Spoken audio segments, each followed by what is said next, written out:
오늘 말씀 마태복음 20장 20절에서 28절의 말씀을 사용해서 한 어머니의 요구라는 말씀을 가지고 하나님께서 주시는 풍성한 은혜를 누리도록 하겠습니다. 예수님은 부자 청년에 대한 이해를 돕기 위해서 소돔 풍문의 이야기를 하셨던 것을 기억하실 것입니다. 그 근거를 생각하면 우리말 번역에는 생략된 20장의 첫 시작을 무엇이라고 했습니까? 왜냐하면 이라고 했습니다. 그 왜냐하면에는 오직 하나님의 은혜라는 것을 알고자 드러내고자 하는 의도가 있습니다. 소돔 풍문의 이야기를 통해서 하나님 나라는 긍휼과 은혜로 값없이 주어지는 것을 분명히 하신 것입니다. 소돔 풍문의 이야기를 듣기 위해서 하나님 나라는 우리에게 어떻게 들렸습니까? 값없이 주어진 은혜로 들렸습니까? 아니면 나의 공로로 부자 청년처럼 계명을 통해서 나의 선행을 통해서 더욱더 하나님을 알고자 하는 것입니다. 구원을 이루고자 하는 것입니다. 그러지 않을 것을 믿습니다. 하나님의 나라는 값없이 주어지는 은혜인 것입니다. 인간의 선행과 노력이 아니라 자신의 무지와 무능력을 알라는 것을 명심해야 합니다. 예수님은 우리에게 하나님 나라가 은혜로 주어지는 것을 당신님은 고난과 죽음 그리고 부활을 세 번째로 다시 예고하여 주신 말씀을 지난주에 강설로 들었습니다. 하나님 나라가 은혜로 주어지는 나라임을 예수님이 당하시는 죽음과 부활에 잘 드러나 있습니다. 영원히 죄인된 모습과 심판을 하셔도 말할 수 없는 우리를 대신하여 고난과 죽으심, 부활하심은 바로 누구를 위한 것입니까? 바로 나를 위한 것, 나의 죄를 사여 주신 것입니다. 나는 아무런 대가도 없이 예수 그리스도의 의 공로로 하나님 앞에 의롭다함을 얻을 수 있는 양자됨을 얻는 자녀가 된 것입니다. 하나님 나라가 은혜로 주어진 것을 확인하여 주시기 위해서 예수님은 부활하심으로 영생을 누릴 수 있다는 것을 우리에게 보여주신 것입니다. 이것이야말로 세상에서 볼 수 없는 성김의 사랑입니다. 예수님께서 예루살렘으로 가까이 가면 갈수록 고난의 극치에 이르는 것은 누구를 위한 것입니까? 우리는 성경을 읽어야 할 때 차분하게 읽어가야 됩니다. 근데 누구를 위한 것입니까? 그런데도 우리의 모습과 제자들의 모습은 어떠합니까? 예수님께서 이렇게 말씀하신 것을 믿습니까? 보라, 우리가 예루살렘으로 올라가노니 인자가 대제사장들과 서기관들에게 넘겨짐에 그들이 죽이기로 결의하고 이방인들에게 넘겨주어 그를 조롱하여 채찍질하며 십자가를 못 박게 할 것이냐? 제3일에 살아나리라. 단지 지식적으로만 알고 있습니까? 예수님께서 세 번에 걸쳐서 이야기했습니다. 제자들은 어떻게 이해를 하고 있었습니까? 오늘 본문 말씀 통해서 좀 이해할 수 있을 거라 생각이 듭니다. 지식적으로 알고 있지 아니하다면 늘 기도하면서 감사와 마음으로 신앙생활을 해야 되는 것입니다. 예수 그리스도를 알았다면 제자들은 무릎을 꿇고 기도하며 자신의 부끄러운 죄의식을 나가야 되는 것입니다. 예수님께서 감당하여 주신 진정한 사랑이 가장 낮은 자의 모습으로 섬겨주신 완벽한 사랑이 아니겠습니까? 그 완벽한 사랑에 무릎을 꿇지 않았습니다. 각기 제 길로 도망을 치지 않았습니다. 이런 사랑을 예수님만 하는 것이 아니라 아주 사는 사랑이라 할지라도 예수 그리스도를 아는 사람, 예수 그리스도의 진정한 사랑을 받은 자들은 어떠합니까? 우리도 아주 작은 사랑이라 할지라도 실천하는 것은 당연한 것입니다. 예수님은 당신의 고난과 죽음 그리고 부활을 예고하셨습니다. 그럼에도 불구하고 대대적으로 세례들의 아들들 어머니는 자녀들의 미래를 위해 높은 지위를 달라고 어떻게 얘기하고 있습니까? 이것이 타락한 사람의 본성입니다.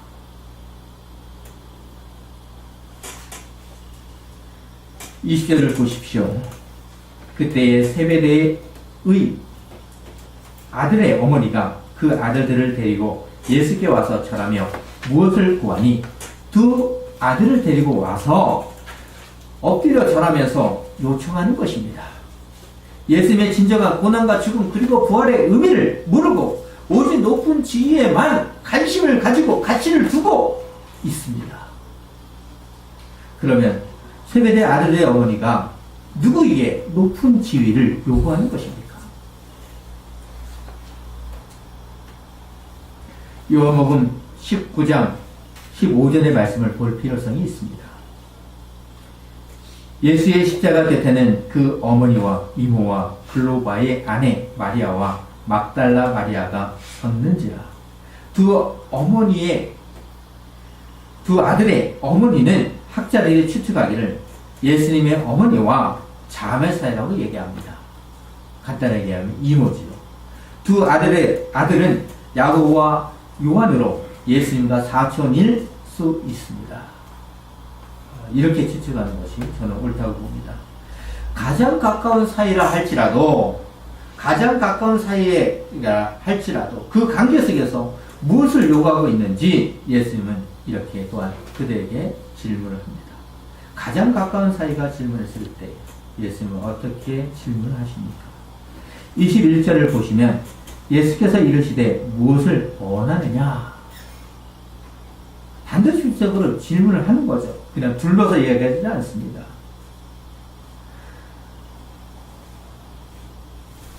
그럴 때 가장 가까운 사이로서 말씀을 듣자마자 이때라고 기회라고 생각하면서 하반절을 보시면 어떠합니까?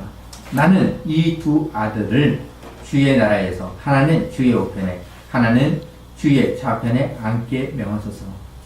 이렇게 할 수 있었던 것은 예수님과 고난과 죽음에 대하여서 오해한 것입니다. 하나님 나라는 은혜로 주어지는 것을 생각하지 못한 것입니다. 이 세상에서 높은 지위로 통치하고자 하는 것입니다. 야고보와 요한을 빼고 어머니가 요청한 것입니까? 우리는 이렇게 넌지시 질문을 던질 수 있습니다. 왜 그럽니까? 12제자에게만 얘기했지 두 아들의 어머니에게 이야기하지 아니했기 때문입니다. 그래서 야고보와 요한을 빼고 어머니가 요청한 것입니까? 아닙니다. 두 아들들에게 예수님의 고난과 죽음 그리고 부활의 이야기를 듣고 지위를 요청한 것입니다. 왜입니까? 배경 본문인 마가복음 10장 35절을 보십시오. 세베대의 아들 야고보와 요한이 주께 나와 여짜오되 선생님이여 무엇이 있는지 우리가 구하는 바를 우리에게 하여 주시기를 원하옵나이다. 여기서는 야고보와 요한이 요청한 것을 말씀하고 있습니다. 마태와 마가가 서로 다르게 말하고 있는 것입니까? 그러지 않습니다. 마태는 마태의 입장에서, 마가는 마가의 입장에서 기록하는 것입니다. 오늘 본문 22절을 보시면 너희는 너희가 구하는 것이라고 하면서 어머니를 내세워 지위를 얻고자 하는, 그러니까 간접적으로 요청을 합니다. 두 아들의 어머니와 예수님의 대화라고 볼 수 있지 않도록 마가는 너희라고 함으로 두 아들이 함께 있다는 것을 분명히 하는 것입니다. 마가복음은 더 엄격하게 제자들의 입장에서 믿음이 없다는 것을 더 강조하기 위한 것으로서 야고보와 요한으로 집중하여서 말씀을 이야기한 것이고, 저는 그래서 마태와 마가의 말씀을 생각하면서 야고보와 요한은 자신의 어머니의 이야기함으로 간접적으로 예수님께 바라는 목적을 아뢰도록 한 것을 생각을 합니다. 높은 지위를 요구하는 야고보와 요한 그리고 두 아들의 어머니는 진정한 하나님 나라를 모르는 것입니다.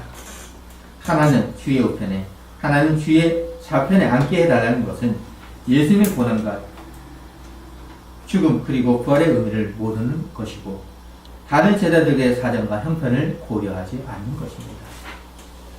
오늘날 교회에서도 개인의 욕심만을 추구하는 것은 하나된 신앙 고백을 하고 예배당에서 같은 교회로 신앙생활을 하는 사정과 형편을 고려하지 않는 것과 같다고 할 수 있습니다. 사랑하는 성도님, 예수님은 야고보와 요한 그리고 그의 어머니가 요구하는 부분에 대해서 죽일 놈이라고 화를 내지 아니합니다. 화를 내기보다는 당신이 가는 고난의 의미를 너희도 같은 길을 고난에 갈 수 있도록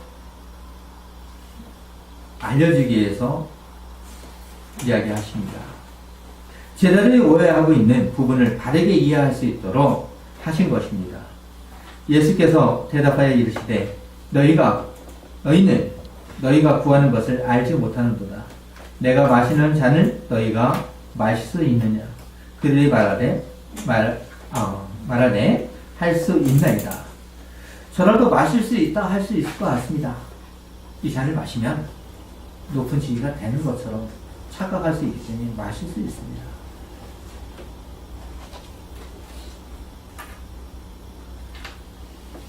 저도 목회에 대해서 잘할 것 같았습니다. 현실은 그렇지만 목회는 어떠한 것입니까? 참으로 어려운 것입니다. 어느 때는 도망치고 싶은 것이 목회인 것입니다. 그 길은 죽음과 부활 이전의 고난의 길이기 때문입니다. 목회는 고난이기 때문에 험난한 길이기 때문에 주님의 십자가는 험난한 길이기 때문에 도망치고 싶은 것이 사람의 본성입니다. 예수 그리스도가 고난을 당할 때 도망칠 수 있는 것이 바로 타락한 사람의 본성인 것입니다. 목회에서 즐거운 일도 있지만 험난한 고난이 더 많이 있습니다. 이 세상에서 상에서 각자 다르겠지만 고난이 더 많이 있습니다. 우리는 말씀의 강서를 통해서 예수님이 말씀을 하셨던 말씀을 계속하여 듣고 있는 성도입니다. 예수님께서는 계속하여 당신의 고난과 죽음 그리고 부활을 말씀하셨지만 어떻게 반응을 했습니까? 오늘날 우리도 말씀을 계속하여 듣고 있지만 어떻게 반응을 하고 있습니까? 말씀에 반응하는 것은 말씀을 사모함으로 읽기도 하고 찬양도 하고 기도함으로 나는 연약한 존재라는 것을 삼위 되신 하나님 앞에 고백하면서 인도와 보호를 받도록 기도해야 되는 것이 당연한 것입니다.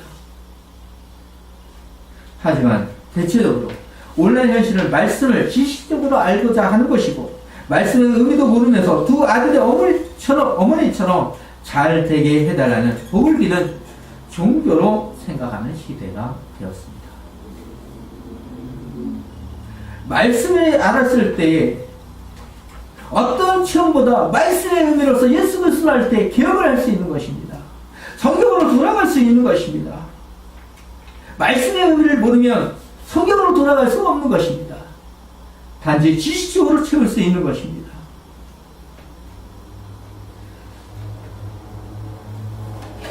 이런 시대에 주님은 야고보와 요한에게 무엇이라고 하십니까? 너희는 너희가 구하는 것을 알지 못하는도다. 내가 마시는 잔을 너희가 마실 수 있느냐? 예수는 두 아들과 어머니가 구하고 있는 것이 오해가 있다는 것을 가르쳐주기 위해서 배려 있는 말씀인 것입니다. 당장 화를 낼 수 있겠죠. 그러지 않습니다. 높은 지위를 원하는 두 제자를 위해서 예수는 나의 잔을 마실 수 있느냐는 것은 하나님 나라의 통치와 권세 그리고 영광에 참여할 수 있는가를 말씀을 하는 것입니다. 참을 수 있는 것도 필요합니다. 이런 얘기하면 죄송합니다. 말씀에 없는 것을 지금 본문에 없는 것을 얘기해서 수업 시간에 어느 장로님이 어느 교수님의 사대기를 합니다. 그러면서 이걸 가르치십니까? 그러면서 이걸 얘기하십니까? 이런 식으로 얘기합니다. 그때 그러면 교수님은 어떻게 해야 되겠습니까? 화를 내야 되는 것입니까?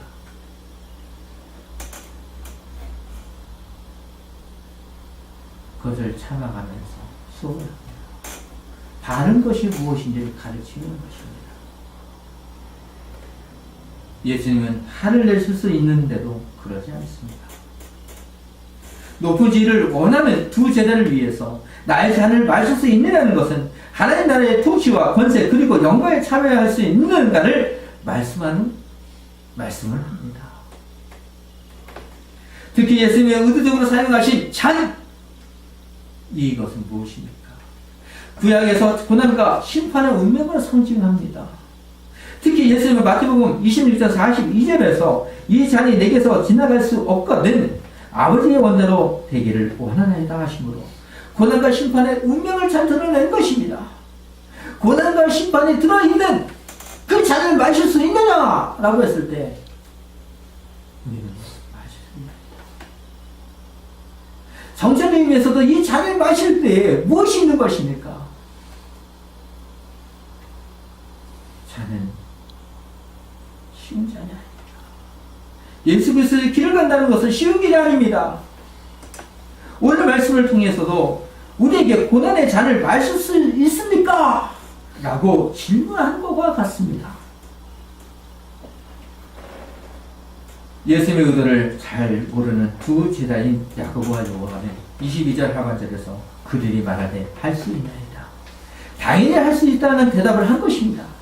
어떻게 보면 진지하게 한 것 같기도 하고 그렇지만 겸손하다고 할 수 있는 것은 그들이 무엇에 대해서 말하고 있는지 알지 못하고 인간의 본성적인 답을 한 것입니다. 그리고 마태복음 26장 35절에서도 베드로가 이르되 내가 주와 함께 죽을지언정 주를 부인하지 않겠나이다 하고 모든 제자들도 그와 같이 하니라 말하니라. 이 말씀을 하면 죽일 놈 하고 누구만 얘기합니까? 베드로만 죽일 놈 얘기해요. 다국이 전에 3번 그 생각을 하면서 그 사건 속에서 있는 것입니다. 모든 제자가 주를 부인하지 않겠다고 한 것입니다. 이 사건은 베드로가 닭이 울기 전에 3번 부인하는 말씀을 다음에 베드로가 먼저 고백하는 모든 제자들이 고백을 했습니다. 우리도 주를 부인하지 않는다고 이야기하는 것 같습니다. 신앙 고백을 합니다. 그렇지만 어떠합니까? 아직까지도 예수님을 왜 예수님을 가는지 모르고 있습니다. 제자들이 모르는 것처럼 우리도 모를 때도 있습니다. 그런데도 우리는 인내하며 하나님의 말씀을 전해야 되는 것입니다. 인내하면서 하나님의 말씀을 들어야 되는 것입니다. 예수님이 인내하면서 제자를 끌어가는 것입니다. 사랑이 있는 것입니다. 그럼에도 불구하고 예수님은 기다림으로 제자를 사랑하십니다. 사랑하고 있습니다. 이것이야말로 교회의 모습이 되어야 합니다. 지퍼님께도 교회 생활이 쉬운 것 같고 믿음의 생활의 살림과 같다고 할 것 같지만 그러지 않습니다. 주님의 길은 예루살렘을 가는 예수님의 길과 같은 것입니다. 믿음이 있어도 자신의 십자가를 지고 주님의 길을 동참해야 하는 것입니다. 예수님은 예루살렘을 가시기 위해서 먼저 제자들의 믿음의 고백을 받은 후 마태복음 16장 24절에서 어떻게 말씀하십니까? 예수께서 제자들에게 이르시되 누구든지 나를 따르고 오려거든 자기를 부인하고 자기 십자가를 지고 나를 따를 것이라. 이 말씀을 생각해 보십시오. 우리도 신앙 고백을 했습니다. 주는 그리스도시라고 담대했습니다. 담대할지라도 연약한 존재라는 것을 잘 드러내고 있습니다. 예수님을 믿음으로 고백하는 것이 첫 시작이라면 마지막 순간까지 믿음을 간직하는 것이 자신의 십자가를 지는 것입니다. 그 자신의 십자가를 질 수 있는 것도 내가 하는 것이 아니라 하나님께서 해주셔야 질 수 있는 것입니다. 예수님의 의도로 모르는 두 제자에게서는 예수님이 어떻게 얘기하십니까? 너희가 알지 못하느냐.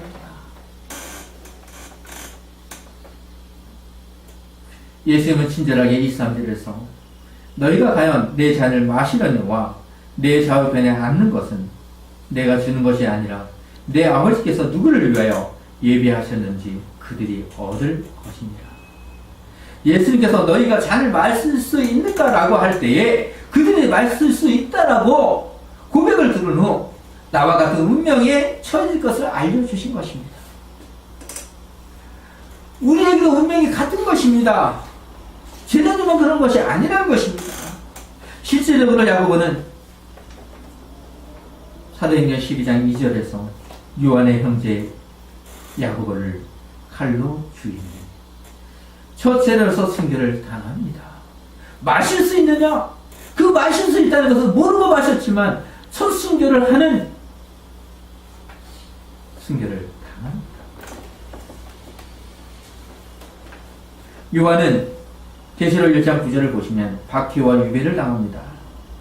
그들이 예수님께 높은 자리를 간청을 했지만 예수는 거절하시고 오히려 고난의 길, 그것에 동참하는 된 것을 가르쳐 준 것입니다. 그들은 그 즉시 몰랐지만 예수 그리스도의 십자가의 힘을 안고 그 일에 동참하는 것입니다. 예수께서 말씀하여 주신 자네의 은혜는 고난과 영광이 있는 것입니다. 예수님이 지신 십자가와 우리의 십자가는 하나님께서 주신 것으로 고난에 참여하는 영광입니다. 영광의 생활을 하는 것이야말로 참된 그리스도인이라는 것입니다. 이것을 오해하여 참된 영광은 우리가 죽은 후에만 생각하면 안 됩니다. 지금 바로 회심하여 믿음으로 주는 살아계신 하나님이라고 고백하는 성도에게는 썩지 않아야 하는 생명, 영원한 생명, 새로운 사람으로 새 생명이 시작되었기 때문에 영광이 이미 내 안에 있는 것입니다. 우리는 자꾸 그 영광을 축소하여 죽음의 순간에만 그 영광이 누리는 것을 가지고 하나님 나라가 이미 이런 그 자체가 내가 영광을 누리는 생각하는 것입니다.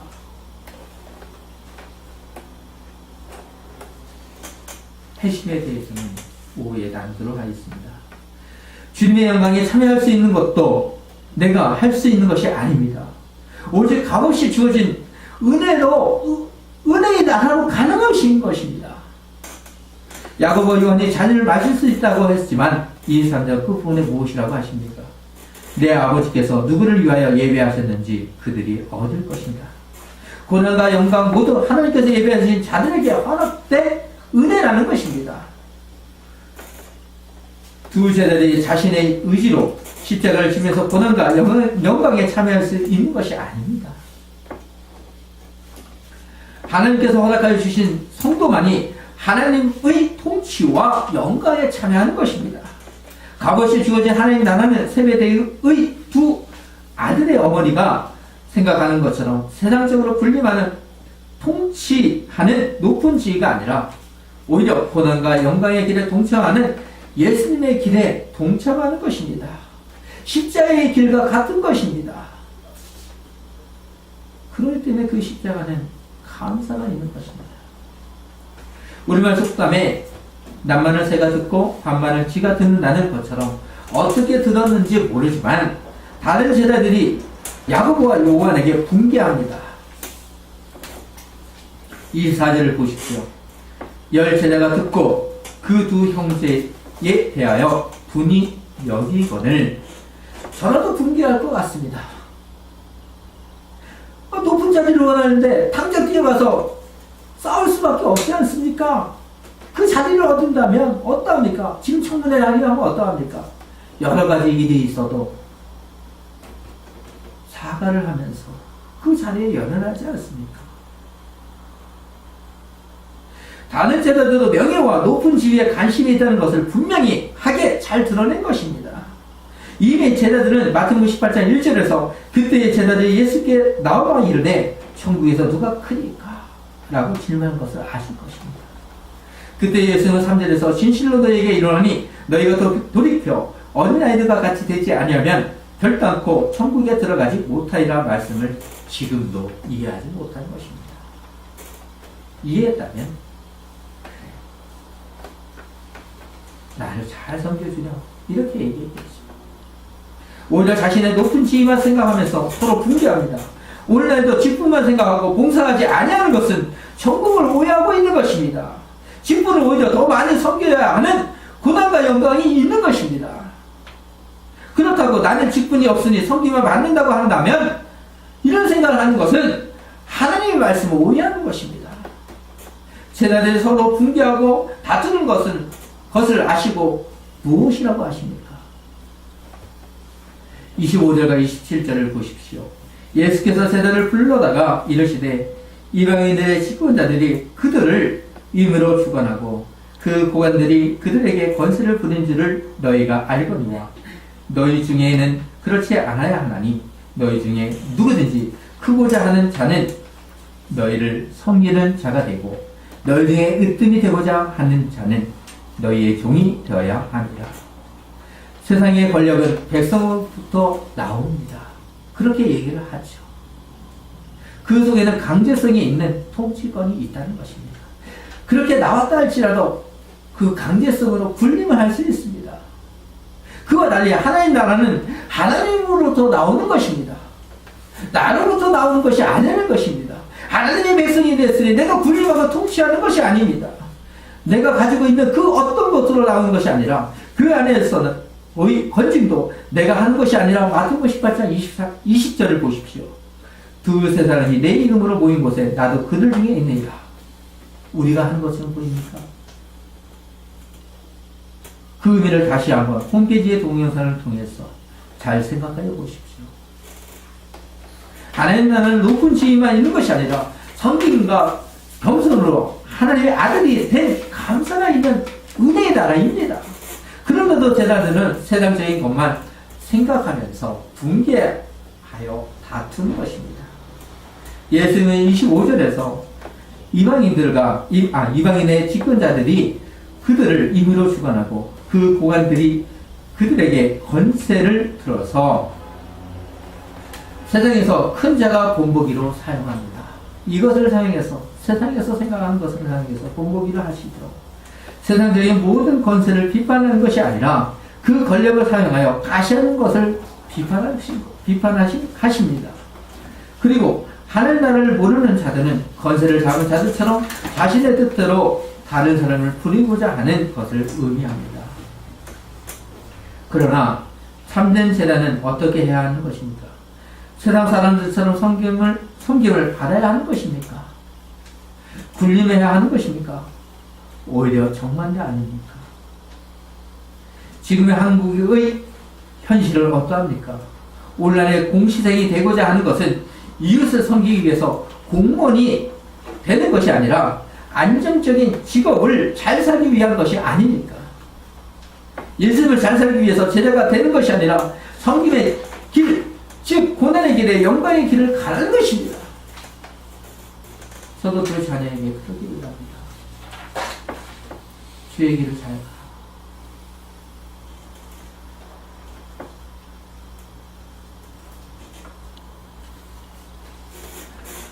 세베대의 두 아들 어머니가 예수님께 찾아와 간구한 것은 자신의 두 아들이 높은 지위를 얻을 수도 요청한 것입니다. 그리고 그 소식을 들은 다른 제자들을 분개한 것은 오늘날의 우리의 현실과 무엇이 다릅니까? 그럴 때 예수님은 26절과 27절에서 너희 중에는 그렇지 않아야 하나니 너희 중에 누구든지 크고자 하는 자는 너희를 섬기는 자가 되고 너희 중에 누구든지 으뜸이 되고자 하는 자는 너희 종이 되어야 합니다. 세상적인 가치관이 아니라 하나님 나라는 세상적인 권세와 지위와 완전히 다른 것을 가르쳐 주신 것입니다. 제자 중에는 으뜸이 되고자 하는 자들은 너희 중에 종이 되어야 한다는 것입니다. 종의 의미에는 하나님 나라의 통치와 권세의 영광으로 섬김의 수고와 고난의 영광이 있습니다. 이것을 예수님께서 가장 낮은 자의 모습으로 섬겨주셨다는 것을 명심하십시오. 고동 풍군의 이야기에서 하신 말씀처럼 이와 같이 나눔된 자로서 먼저 되고 먼저 된 자로서 나눔되리라는 말씀을 묵상해 보십시오. 이제 예수님 마지막으로 28절에서 인자가 온 것은 섬김을 받으려 함이 아니라 도리어 섬기려 하고 자기 목숨을 많은 사람의 대성물로 주려 함이라.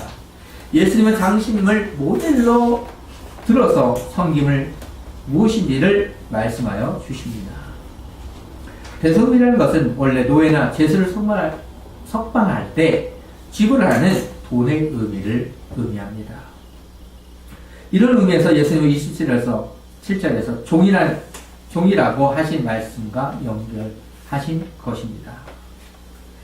연결해야 되는 것인데, 예수님께서 성령신으로 오심으로 나를 대신하여 내 선물로 구원하여 주십니다. 값없이 주어진 하나님 나라입니다.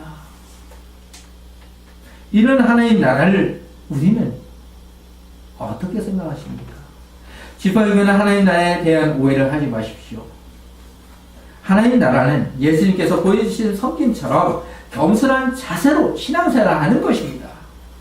세상의 높은 지위를 생각하면서 섬김과 높임만 받고자 하는 것이 아니라, 이렇게 생각하는 사람들은 섬김만 받고자 하는 것은 가짜 그리스도인입니다. 가짜 그리스도인에 의해서 교회가 무너지는 것입니다. 교회가 탄압되어지는 것입니다. 그렇지만 잘 섬겨야 됩니다. 그들을 섬김으로 말미암아 우리와 같은 신앙 고백을 할 수 있도록 해야 되는 것입니다. 하나님의 말씀도 잘못 오해하면 상상은혜가 될 수 있습니다. 상상은혜를 생각해서 내가 은혜 받는 것처럼 하지만 나의 행동이 변화되지 아니했다면, 하나님 앞에 무릎을 꿇고 하나님 앞에 은혜로 나가자며 기도하지 아니한다면, 그것은 상상은혜입니다.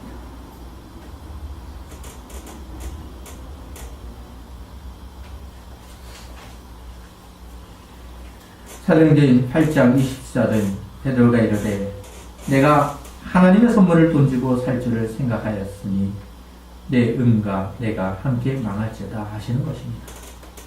한 어머니의 간청은 이처럼 오늘 우리에게 많은 생각을 하실 수 있도록 하고 있습니다.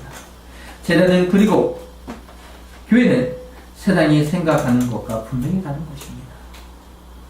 예수님께서 대선물로 값없이 구원하여 주시고 공동체로 부르심은 신앙생활을 하는 지파에게는 주의 길을 잘 가기를 기도로 마무리하겠습니다.